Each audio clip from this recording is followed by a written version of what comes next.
Hello, New York Public Library. My name is Tracy Batiste, and you are in my office. And I'm here to talk to you about what I do as an author of children's books and about some of the books that I've written. And we're going to be doing a little lesson called Comparative Mythology, which is sort of a complicated term, but I think you'll understand it. Comparative, of course, means to compare two things.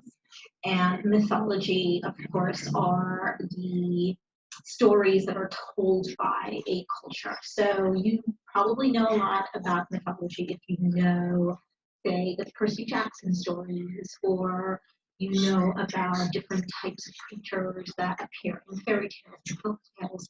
You do already know a lot about mythology, but what I'm going to be talking about is more or less how some creatures from certain mythologies have similarities with creatures from other mythologies, and so that you might know more about creatures that seem unfamiliar than you actually. So I was born in Trinidad and Tobago. Trinidad and Tobago is a twin island nation that is at the southernmost part of the Caribbean. It's right next to South America, very close to Venezuela. And growing up in Trinidad and Tobago, I listened to a lot of stories about creatures called jumbies. And jumbies are these creatures that come out at night and they really kind of just want to eat children, mostly.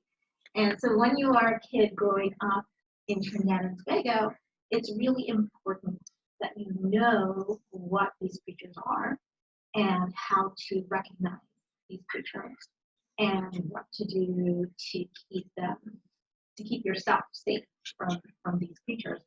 So I wrote a book called The Jumbies, which is about all of these creatures. It's really about a girl named Corinne. There she's on the cover, and she draws a jumbie out of the forest one day, and the jumbie decides to try to take over Corinne's entire island, starting with Corinne's family. And of course, Corinne is not going to have that, so she does what she can to stop the jumbie. So the Jumbies was it came out in 2015. And since then, there have been two other books in the Jumbie series. The second book is called Rise of the Jumbies and features another type of jumbie. This one is a creature that lives under the water, and we'll talk about her in a little bit. And then the third book is called The Jumbie God's Revenge, and you can see that there's somebody in the clouds up there screaming down, and Corinne can tell that there's like a storm happening, and we'll talk about that one as well in a little bit. I've also written a lot of other books. So up here are all of the books that I have written, including Minecraft, The Crash. So let's get back to the Jumbies. I thought I would start by introducing you to the very first Jumbies book by reading just a little bit of the first chapter. So here we go. The first chapter is called The Forest. Corinne Lemaire's heart beat like wild drums as she ran through the forest. Her bare feet stumbled over the dead leaves and protruding roots of the forest floor. She strained her eyes in the dappled sunlight to keep track of the small, furry ugly that scampered away from her. Occasionally, light glinted off the smooth rock tied to the animal's hind leg. It called to Corinne like a beacon. When she got close enough, she pounced on the Guti and missed, having only a handful of dirt. Corinne grunted and threw the dirt aside. The animal ran beneath a bush, and Corinne squeezed down to the damp earth to crawl after it. Her skirt got caught on branches, but she ripped it away, determined to reach the animal. On the other side, the creature cowered against a rock in the roots of a large tree. In her 11 years of life, Corinne had learned that with nowhere to run, a wild animal might try to attack. She hung back. "I'm not going to hurt you," she said in her calmest voice. She eased closer. I just need that thing on your leg. You'll be able to run much faster without it, and I won't be chasing you. So she moved with care toward the goatee and gently untied the silk cord. The animal's coarse fur shivered, and its pulse beat as fast as her own. Corinne closed her fist firmly around the stone pendant and crawled back out of the bush. She rubbed the stone with her thumb. Over years of constant handling, she had worn a smooth groove that fit her finger perfectly. The pendant had been her mama's, and when she put her thumb into the little hollow, she imagined her mama's hand around her own. Corinne breathed a sigh of relief now that it was back in her possession, but her relief didn't last long. She didn't know this part of the forest, and it was darker here.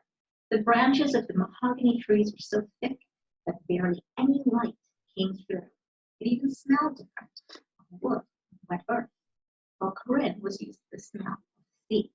She had no idea which way was out. Somewhere between the leaves, Corinne thought she saw a pair of lights shining. They were close together, like eyes.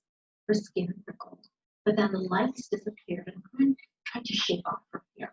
The little bit of light must have been reflecting on something. Don't be silly, she squeezed herself. I'm going to kill those boys, she muttered into the heavy air. A pair of yellow-bellied birds alighted on a branch overhead and called out, Kiskadee, Kiskadee. Something small scratched through the undergrowth. A cold lump formed in Corinne's stomach and began to spread. She had heard grown-ups tell stories about the terrible things that lived in hidden pockets of the island, like this forest filled with ancient mahogany trees. They talked about creatures with backward feet, and women who could shed their skin, and women with hooves for feet. Even though her papa told her these stories were not true, there must have been a reason no one ever came this far into the forest. Corinne felt the wind at her left cheek. She followed it as her papa had taught her to do. After a few minutes, the trees thinned out. There was a bit more sunlight filtering through the branches. Corinne breathed easier. Her heart slowed its pace, but she continued to hurry over the uneven ground, ducking beneath trees as she went. Then, behind her, the trees rustled. She turned just in time to see something move in the shadows. Surely it was only an animal. But what if it was another kind of thing entirely? The kind of thing from the grown-up's story. A jumpy. The hairs on her arms stood on end. She gripped her mama's necklace as she glanced behind her. From a curtain of shadow, two large yellow eyes blinked. Corinne turned and ran as fast as she could. The thing snarled and rushed after her. Corinne concentrated on the ground. She fled. She burst through the last line of trees onto the dirt road. A large pair of hands grabbed her. Corinne squeezed her eyes. And so I'll stop there from chapter 1 of the Jumbies. So Corinne does describe a few Jumbies in this opening chapter of the first book in the series. And she talks about creatures that have all kinds of various different traits. So I thought that what we would do is I would give you a description of a creature. I'm going to show you the description. And you're going to think about what this creature reminds you of. And then I'll let you know what the Jumbie equivalent of that creature is. So here we go.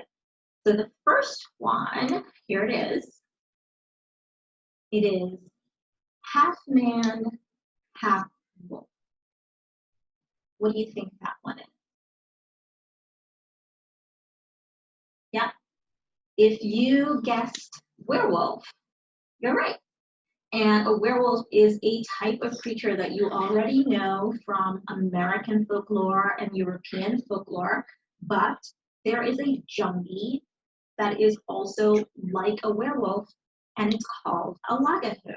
And this is what it looks like. So you will notice that it has a lot of the same physical features as a werewolf, but it also has these chains that it wears around its neck, and it has a bottle that it's holding in its hand.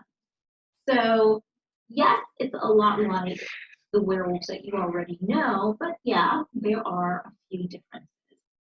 So the chains that are worn around the Lagathu's neck are to symbolize just how bad the Lagathu was in its lifetime. Because Jumpies are all creatures that were terrible during their lives, and then after they died was when they became these terrible creatures that come out and want to menace everybody. So you might know another story where chains that are wrapped around someone kind of symbolize how terrible they were during their lives. Can you think of one? There's one that it takes place over Christmas, and it has to do with ghosts. And specifically, there are three ghosts. Any guesses? If you think that it was A Christmas Carol and you're thinking about Scrooge, you're right, because the ghosts that are Scrooge's old business partners were so bad that they wear these heavy chains around them all the time now that they are ghosts. And they tell Scrooge that he's going to have the biggest, heaviest chains of all because he was such a horrible person during his lifetime. So the Jumpy, the Lagathu, has some of that similarity in that story as well. And the other thing, of course, that I mentioned is that it holds this bottle in its hand, and it's because Lagathu actually make really good medicine. And if you are someone who has like a little bit of a cold or a cough or something like that, you might want to ask a Lagathu for help. But of course, you can't just go up to a Lagathu and ask a Lagathu for help because, of course, it is a Jumpy and it might eat you, right? So you have to be careful and protect yourself.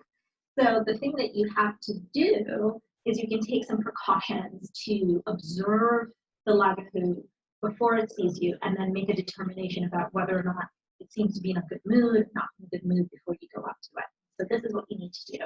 You need to get a dog, your dog, a neighbor's dog, anybody's dog, and the dog in the morning when they wake up, they'll have this thing in their eyes. Like you wake up with those things in your eyes, right? Like little crusty things in your eyes when you wake up. So in Trinidad and Tobago, we have a word for that. We call that yampy. And so you take the yampy out of the dog's eyes and you put it in your own eye, which I know sounds different, but these are the stories. So you put the yampy in your own eye, and then you can look out of your front door keyhole at midnight, and it is the only time that you can see the Lagathu, but the Lagathu can't see you. And then you can decide whether or not the Lagathu looks friendly, and you can go and ask for medicine, or does not look friendly, in which case, too bad, you're not going to be able to get any help. You just keep the door locked and you stay inside. So, werewolf, Lagathu, and Charles Dickens' A Christmas Carol with the chains and a Lagathu. It's kind of interesting how these two things have so many similarities with a creature that comes from the Caribbean. So let's look at another one. So here's the description. It is a creature that drinks blood, it shapeshifts, and it flies around at night. What creature do you think that is? Yeah, that's right. It's a vampire. So there are lots of vampires throughout. Well, vampire lore started, I think, in Eastern Europe, and then moved west. And so, yeah, there is a vampire in Caribbean folklore, and here she is. This is what she looks like. She is called a sukuya. And a sukuya is someone who is always a little old lady. She always lives alone in her village. And during the day, she looks like a cookie bacon grandma. So you have no idea that she's a sukuya at night. What happens at night, though, is she sheds her skin. She takes off her whole skin and she puts it into this thing called a mortar. And a mortar is like a bowl with like a stand. And it's something that people use to make things like guacamole or to crush up herbs or things like that. So it's like a wooden bowl or stone bowl, and it has like a little thing that is called a pestle, which you use to sort of crush up the stuff inside the bowl, grind it up and things. So she would have a really big one that she would use for cooking, but at night she uses it to hold her skin. So she takes off her skin and she puts it into the mortar and she bursts into a ball of flame. And that is how she's able to go flying all through the Caribbean and finding people that she wants to kill, right? Because that's what vampires do, right? They come and they suck your blood. So, of course, you as a kid growing up in Trinidad and Tobago do not want a sukuya to come and suck your blood. And the thing about the sukuya is because she is now a ball of flame, it's easy for her to get like into like tiny spaces. Like she can squeeze through the littlest crack. She can squeeze underneath the space under your door and get inside your house. Like it's really easy for her to do that. So you need to protect yourself. So again, there's some preventative measures that you can take. So what a lot of people do is they take a really big, very heavy bag of rice and they pour out the whole bag of rice in front of their front door. And they make sure that there's nothing around that can be used to hold it. Like, so no cups, no bowls, no plant pots, nothing like that, right? And the reason that they do that is because vampires, it turns out, are obsessed with counting. And so when the sukuya comes to your door and she sees the big mound of rice that's sitting there, she's going to want to count it. And without anything to put it into to count, she kind of has to put it in her hand. And if it's a big bag of rice, eventually her hand's going to get full and it's going to fall out. She's going to have to start all over again. And so she's going to be counting all night long. And then what happens to a vampire when the sun starts to come up? Do you know? You know, that's right, they could die. So you need to make sure, as the vampire, as the sukuya, to get back home and get back into your skin. So she flies back to her house and she puts on her skin, and then she's a sweet cookie bacon grandma looking person all over again, and nobody knows that she was the sukuya at night. But here's the thing, you already know about vampires being obsessed with counting. You do. I know it doesn't sound like you do, but believe me, you do. You definitely do. Any of you might remember Count on Count from Sesame Street. Remember Count on Count is a vampire. And what does Count love to do? Yeah, he loves to count things. As a matter of fact, he's kind of obsessed with counting, isn't he? As soon as he comes into a room and he sees anything around, he's got to count it. So you already know that vampires are obsessed with counting. It's not just the count. It's vampires from all folklores all around the world, including the Caribbean sukuya. So here is a third creature from one of the candies. This one does not have an equivalent from American or European folklore. If you grew up in other parts of the Caribbean or in Central America or South America, you may have creatures that look like this. So here it is. Here's the description. It is child size. It has backwards feet. It only has a mouth, which means no eyes, no nose, just a mouth in its head. And that creature is called a duende. And Dwen are tiny, toddler-sized, adorable creatures.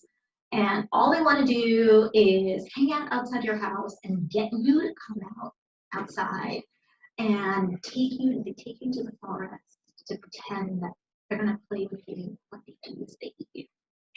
So when you're a kid, when you hear your name called at night, you have to be careful about whether or not it's a Dwen. And to distinguish whether or not it's a Dwen or somebody from your family actually calling you, the thing that you have to do is say, did someone call me? Because Dwen don't know how to answer that. See, what the Dwens do is they hang out outside your house and they listen very carefully for somebody inside to call you by name. And they learn how to say your name exactly. They learn how to mimic it so that it sounds just like the person who said it inside the house. So you think it's mom or dad or your aunt or uncle or grandma or grandpa or somebody like that. And then go out and nope, it is not any of those people. It's a Dwen come to eat you. So if you say, did someone call me? When you hear your name called at night, if it is a real person calling you, they'll say, yeah, I called you. And then you're free to go. And it's safe and it's good. But if you don't hear an answer, the likelihood is that it's a Dwen because they don't know how to answer that question at all. So in the stories, the Dwens wear those peaked hats. You saw it in the picture. So it's a peaked hat, and it sort of covers their face a little bit so that you can only see the mouth. And of course, the mouth is the important part because that's the part they're going to eat you with. But in some of the stories, the Dwens don't even have a mouth in their face, where they have their mouth in their stomach. So they have a big mouth in their stomach that opens up into it. So that's pretty scary, huh? I know. Yeah. So here is one other creature that you might know. Here's a description. So it is part human, part animal, and hides in the woods. Part human, part animal, hides in the woods. There are actually 3 possible answers to this particular question. And if you know the Percy Jackson series at all, you might remember one of these creatures because Percy Jackson's best friend was a creature like this. So if you have guessed satyr, which is a creature that is goat on the bottom and human at the top, sometimes with goat's horns, you are correct. If you guessed centaur, which is a creature that is a horse at the bottom and human at the top, you are also correct. And if you guessed minotaur, which is a creature that is a bull on the top and human on the bottom, you are correct again. And the jumpy equivalent of these kinds of creatures is called a lajabless usually. So a lajabless is a very beautiful woman. She always wears a very long dress or a long skirt to cover the fact that one of her feet is a cow's hoof. And she is a creature who does not attack children, actually. She attacks handsome young men, and only men, because if she attacks women, that will kill her. So she looks for handsome young men to attack at night as they're walking down the street, and she grabs them and pulls them into the forest and throws them off cliffs. That's what she does. That's her jam. She likes to do that. So the lajabless will not approach you if you are a woman or if you are a child. But if you are a handsome young man, then you need to take some precautions to keep yourself safe.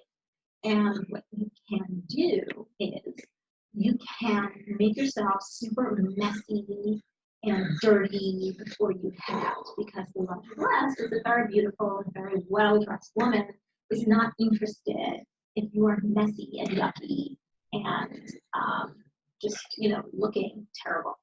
So that is one way to protect yourself. If, however, you don't do that, or you're not messy enough, and you come upon a legend blast, the thing that you can do next to protect yourself is shine a bright light in her face. So you can light a match, or you can flick on a flashlight, or something like that, or use your, here's the light on your cell phone, and shine it in her face, something like that. She's screaming and run away. And that is how you can stay safe from the legend blast. So here is another creature that is like the ones from before, the satyr, centaur, or minotaur. This one is a proper satyr, and he is called Papa Bois. So this is what he looks like. Sometimes artists draw him like this, where he kind of looks like a tree. And here's another image of Papa Bois. This is much more traditional, where he looks like a man with horns, and the bottom half of him has goat legs. So he's a regular satyr, and he is called Papa Bois. Papa, of course, meaning father, and Bois meaning wood. So these are French words. Papa Bois, father of the wood. And Papa Bois is the only nice puppy. Papa Bois is very kind and very gentle, and all he wants to do is protect the forest and the creatures of the forest. So if you go into the forest and you are, let's say, you're chopping down a tree because you need wood, and you come across Papa Bois, he might ask you to stop. Or if you are in the forest and you are hunting because you need something to eat for dinner, Papa Bois might come across you and ask you to stop. And of course, if you stop and you leave, Papa Bois will leave you alone, and then you're fine and all's well and no harm done, right? But if you say no to Papa Bois, what happens then? Well, like I said before, Papa Bois is not going to hurt you because he is very kind. But he does have friends, and his friends might do something to harm you. So if you say no to Papa Bois, he might send you to one of these friends so that they can take care of you for him. And now let's go to the next description so that we can know who these friends are. So here we go. The next one, part human, part animal, lives in the water. Any guesses what that can be? Any of you said mermaid? Yeah, that's right. You're absolutely correct. And here is a traditional looking mermaid, beautiful woman on top, fish at the bottom. That is the mermaid that we all know best, right? But there is another type of mermaid, another type of sea creature in Caribbean stories. And this jumbie is called Mama Chilo. Here she is. And Mama Chilo is similar to mermaids in that she is a beautiful woman on top, but the bottom half of her is anaconda. So here she is, Mama Chilo, part woman, part anaconda, and like Papa Bois, whose name in French means father of the woods, Mama Chilo, her name in French means mother of the water. And she is Papa Bois' friend who will take care of people who don't do what Papa Bois says. Mama Chilo likes nothing better than to kill people. It is her favorite thing to do. She will use her powerful tail to capsize boats. And, when Papa Bois sends people to her, she's thrilled. And what she does is she steals them and they turn to stone. Can you think of a creature from mythology who is a woman and part snake and turns people to stone? Did you say Medusa? You're right. Yeah. So Medusa from Greek mythology was a beautiful woman who lived or worked, I can't remember exactly right now, but she was in the temple, and a god fell in love with her, and because she did not love the god back, the god decided to turn her into a gorgon, this creature with snakes all over her head, who stare and turns men to stone. So Mama Shallow and Medusa have a lot in common. They're both beautiful women, part woman, part snake. They both turn people to stone, and and they just, that's just what they do. That's how they get along.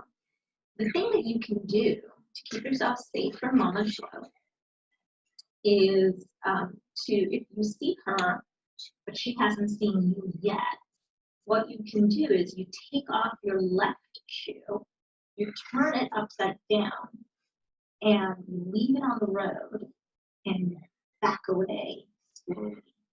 Because, of course, she doesn't have feet, so I think that's probably why she's kind of fascinated by the shoe. But, so I'm not exactly sure why it is that this works and why the left shoe and not the right shoe, but these are what the stories say that works to distract Mama Shallow. Of course, if she sees you before you do that and she wants to kill you, you're fixed. So you kind of have to be careful around water sources to make sure that she doesn't see you first. So people in Trinidad and Tobago actually back their way into their homes when they're coming in late at night. And this is to make sure that jumbies don't follow them into their houses. So when you come home late at night, especially if you're coming home, let's say you're coming home from a party and it's after midnight, you open your door and then you turn your back in rather than just walking in, because jumbies will not follow you to your face, they will only follow you at your back. And so that is a thing that people in Trinidad and Tobago do to make sure that they keep themselves safe and keep themselves away from jumbies. So those are a whole bunch of jumbies. All four of those jumbies, actually all of those jumbies appear in the first Jumbies book, The Jumbies, and in the second Jumbies book, Rise of the Jumbies, there's Mama Shallow on the cover, and there's Corinne there, and there's some of the mermaids, and Mama Shallow is in charge of the mermaids of the sea. And of course, I mentioned in the third book, there is this creature of the sky. And so this is actually a god from the indigenous culture in Trinidad and Tobago. And these people call themselves the Caribs. And they were the first peoples of Trinidad. And they had a god who was a god of storms, and his name was Huracan. Does that word sound like something you might know? Does it sound like hurricane? Yeah. So Huracan is the god of storms, and that is where we get the word hurricane from. And in each of the Jumbies books, Corinne goes up against a tougher and tougher Jumbie. In the first one, she goes up against Severine, who is a land Jumbie and comes out of the forest. In the second one, she goes up against Mama Shallow, who is a water Jumbie and rules the sea and mermaids. And then in the third one, here she is dealing with the Jumbie god, Huracan, who is up in the sky. And he is the most powerful creature that she has ever had to encounter. And yet she needs to find a way to keep herself and her friends and her family and her whole island safe from the sky, because he wants to flatten not just Corinne's island, but all of the other surrounding islands with a hurricane. And so those are the 3 books in the Jumbies series. And now you've done a lesson on comparative mythology, which is, kind of cool. It's kind of interesting, right? How creatures from such different places have so many similarities. And especially considering that these were stories that were told orally, right? They were told, people spoke these stories. And how exactly did all of these different kinds of creatures from all over the globe come to have so many things in common when people were just telling the stories themselves. Like, how did these stories get around? How did the stories of these creatures get around? It's really an interesting thing to think about. The book that I'm working on now is called When Africa Fueled the World, and it is about 10 people in African history from very, very ancient times all the way up to, say, the medieval period. This is before Europeans came to Africa and started to colonize parts of the continent. So what was Africa like before European conquest? That's what I was looking at, and looking at really important people on the African continent and what they did and what their influence was on not just their part of Africa, but on the entire continent and on the entire world. It turns out that Africa was very, very much involved in world commerce. They had trade with people in Asia, in the Middle East, in Europe from across the Mediterranean Sea.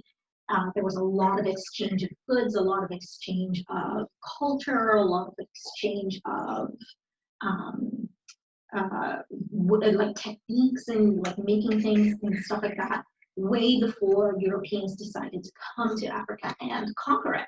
So there were all of these people who were doing incredible things in the continent, who were starting empires, who were creating government, like we know government now. The very first empires and civilizations started in Africa. The very first kinds of centralized government started in Africa. One of the most revered military leaders and somebody whose military techniques are still studied and used today came from Africa. The absolute wealthiest person in the world, even by today's standards, came from Africa. And let's see what else. There were a lot of female queens who were incredibly skilled in diplomacy and skilled in nation building and skilled in military strategy and tactics, who were important to not just the countries that they belonged to, but also important to the African region as a whole. So When Africa Fueled the World is about, it's about the continent, but it's also about these 10 people and what they did to influence Africa and the entire world. And that book comes out next year in fall 2021. All right, guys, this was a lot of fun. I enjoyed doing this with you. I hope you had a good time, and happy reading.